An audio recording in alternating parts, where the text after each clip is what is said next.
पाशुपत व्रत महात्म्य वर्णन। ऋषि बोले, हे सूत जी, जैसे पशुपति को देखकर पशुपाश से विमुक्त देवों ने पशुपने को त्यागा, सो हमसे कहिए।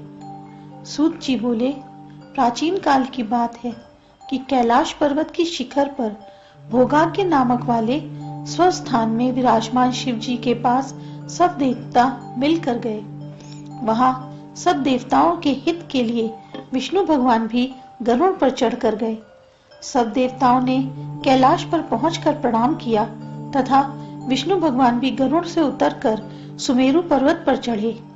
सुमेरु पर्वत कितना रम्य है, उसकी शोभा को कहते हैं कि वह दुरित रहित है तथा भोगों से युक्त है, अनेक मृग आदि से सेवित है, अनेकों नाग पुण्यनाग वृक्षों से युक्त, भ्रामरों के गुंजार से युक्त, धप सिदिर पलाश चंदन आदि से युक्त बड़ा ही रमणीक है। उस सुमेरु पर्वत के ऊपर पूर्व में विश्वकर्मा ने शिव के क्रीड़ा का स्थान बनाया है।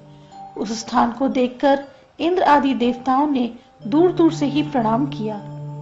उसी समय देव महादेव ने अपने गणों और गणेश आदि के साथ कैलाश पर प्रवेश किया। ब्रह्मा आदि सभी द्वार पर उपस्थित हैं तथा मणि और स्वर आदि से निर्मित अनेक विमान यहाँ व्याप्त हैं।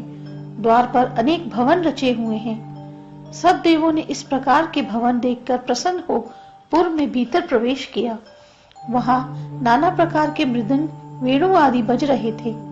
अप्सराएं नृत्य कर रही थीं। वह स्थान अत्यंत रमणीक था। वहां भी नाना वस्तुओं तथा मणियों के द्वारा सूर्य के समान तेजस्वी विमान रखे हैं। अनेकों तड़ांग वापी कूप आदि हैं और तथा जिनकी सीढ़ियां वगैरह मणियों से जड़ी हैं। इंद्र आदि देवगण ने पुर के मध्य में सूर्य से सदृश प्रकाश वाला विमान देखा। विमान के द्वार पर नंदीश्वर तथा गणेश को देखकर सभी ने प्रणाम किया। गणेश्वर ने कहा, हे देव, तुम निष्पाप हो, कहो कैसे आगमन हुआ। देवता बोले, हे देव, पशुपाश विमोक्षण के लिए महेश्वर महादेव के दर्शन कराओ। प्रभु ने पूर्व में त्रिपुर को भस्म करने के लिए पशुत्व का वर्णन किया था। उस पशुत्व के प्रति हम सब शंका युक्त बने रहे। शिव ने ही पाशुव्रत कहा था। इस व्रत में पशुत्व नहीं रहता। यह व्रत 12 वर्ष या 12 मास या 12 दिन का है।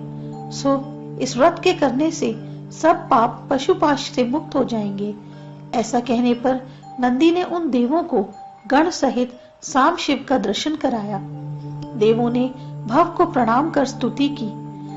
देव ने पशुत्व का विमोचन किया और स्वयं महेश्वर ने पाशुपत व्रत का उपदेश दिया।